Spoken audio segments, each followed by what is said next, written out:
उसके पास बैठो। अभी हमारे सैयद साहब तशरीफ फरमा है, आला हजरत का जिक्र कर रहे हैं तो खुश हो रहे हैं।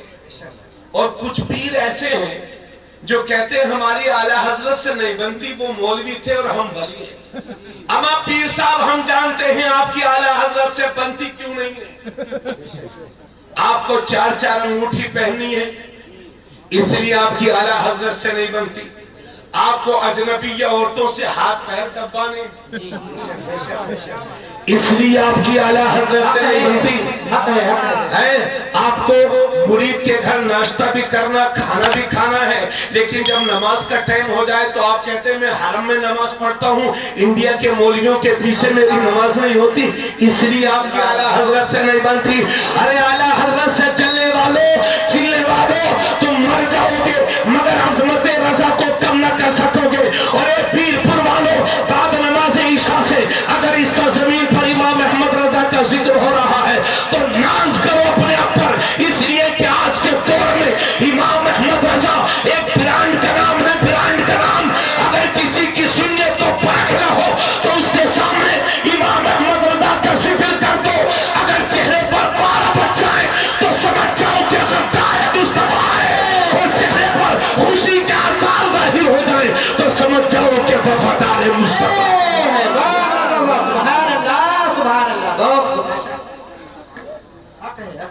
इसलिए आला हजरत चिढ़ने वाली चीज नहीं है, आला हजरत पढ़े जाने वाली चीज है।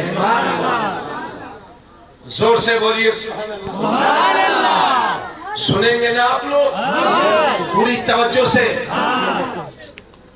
क्यों भाई आप लोग नहीं सुनेंगे क्या?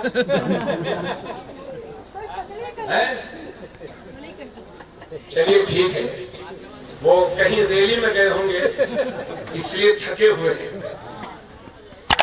तवज्जो चाहिए। हमने अपने उलमा से दूरी बना रखी है। 2 जुमले मेरे याद रखिएगा।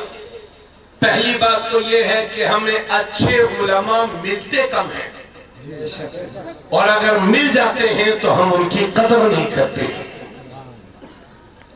अगर कोई इमाम बीरपुर की मस्जिद में कहे कि जिसके घर बैंड बाजा बजेगा उसका निकाह नहीं पढ़ाऊंगा, जिसके यहां तवाइफ नाचेंगी उसका निकाह नहीं पढ़ाऊंगा, तो पता चला कि उसी इमाम को रुखसत करने की तैयारी है।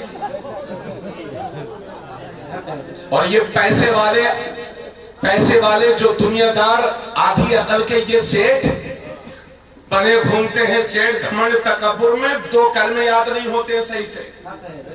हमने देखा बड़े बड़े सेठों को कि निकाह पढ़ाने बैठ जाओ तो 2 मिनट में पसीना आने लगता है। और अब्बा कहते हैं हजरत लड़के की जबान जरा लड़खड़ाती है, धीरे धीरे कलमा पढ़ाना। जी हजरत माफ करिएगा, मैं आप मेरे भाई हो, मैं आपकी मजाक उड़ाने के लिए नहीं आया हूं, मगर चंद जरूरी बातें आपसे जरूर करूंगा। मेरी बात को गौर से सुनिएगा।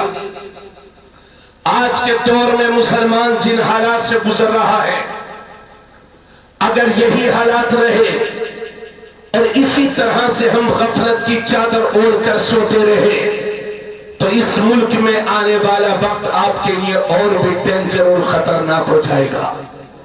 इसलिए अगर आपने आने वाली नस्लों को इस मुल्क में इज्जत की जिंदगी जीते देखना चाहते हो और खुद भी बावकार कौम की हैसियत से जिंदा रहना चाहते हो तो उसका एक ही इलाज है और वो है दामन मुस्तफा की पनाह।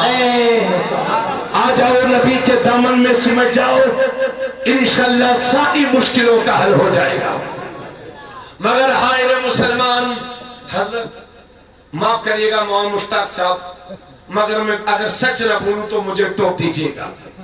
आज हमारी पोजीशन ये है कि जैसे ही हमारा बच्चा 10 साल का हुआ तो हमने उससे 50 रुपए दे दिए, जाओ बेटे बालों को कलर करवा लो।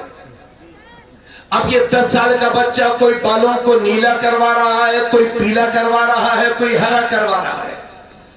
हमारा बच्चा 15 साल का हुआ तो हमने 50,000 रुपए का मोबाइल लेकर उसको लफंगा बनने पर मजबूर किया है।